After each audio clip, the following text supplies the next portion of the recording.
शोषण मामले में फंसे प्रज्वल रेवन्ना के भाई और जनता दल सेकुलर नेता सूरज रेवन्ना की मुश्किलें बढ़ गई हैं।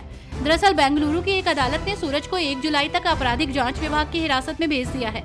आपको बता दें कि सूरज रेवन्ना पर जेडीएस के पुरुष कार्यकर्ता के यौन शोषण का आरोप है।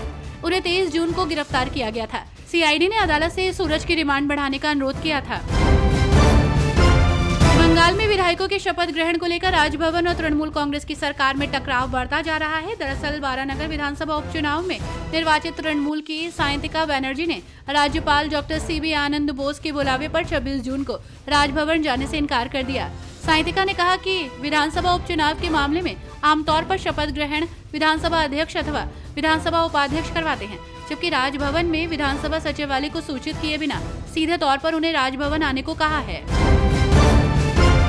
दिल्ली में बढ़ती पानी की किल्लत को लेकर दिल्ली की मंत्री आतिशी अनशन पर बैठी हुई हैं। आज चौथे दिन भी अनशन जारी है।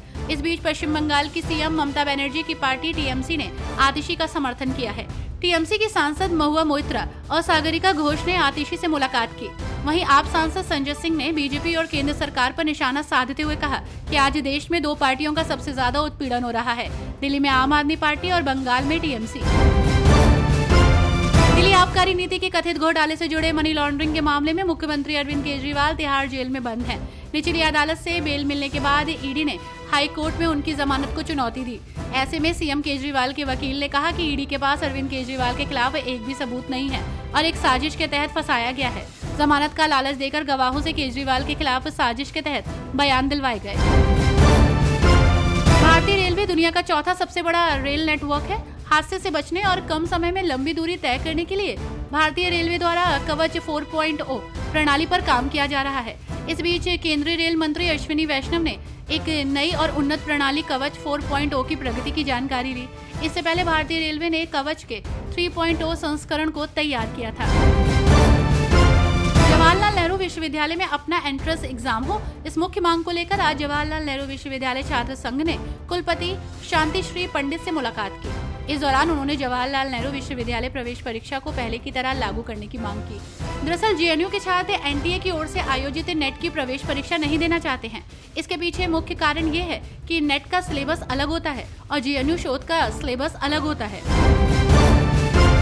18वीं लोकसभा का पहला दिन सांसदों के शपथ ग्रहण के नाम रहा। नवनिर्वाचित सांसदों को शपथ दिलाई गई। 26 जून को लोकसभा अध्यक्ष का चुनाव होगा और 27 जून को राष्ट्रपति द्रौपदी मुर्मू दोनों सदनों यानी कि लोकसभा और राज्यसभा की संयुक्त बैठक को संबोधित करेंगी। बिहार की शिवहर लोकसभा सीट से जेडीयू के टिकट पर चुनाव लड़कर लवलीन आनंद ने जीत हासिल की है। उन्होंने मैथिली भाषा में शपथ ली। आजाद समाज पार्टी के राष्ट्रीय अध्यक्ष और नगीना लोकसभा सीट से सांसद चंद्रशेखर आजाद ने यूपी में 10 सीटों पर उपचुनाव लड़ने का ऐलान कर दिया। चंद्रशेखर आजाद अकेले ही अपने दम पर यूपी उपचुनाव के मैदान में उतरेंगे, जिसके बाद से राजनीतिक गलियारों में चर्चाएं तेज हो गई हैं। भाजपा अध्यक्ष जेपी नड्डा ने तमिलनाडु में जहरीली शराब कांड को लेकर कांग्रेस प्रमुख मल्लिकार्जुन खड़गे को पत्र लिखा। नड्डा ने इस मामले पर उनकी पार्टी की चुप्पी पर सवाल उठाया। जहरीली शराब से राज्य में कई लोगों की मौत हुई है। नड्डा ने खड़गे को लिखे पत्र में कहा है कि तमिलनाडु में जहरीली शराब त्रासदी पूरी तरह से मानव जनित है।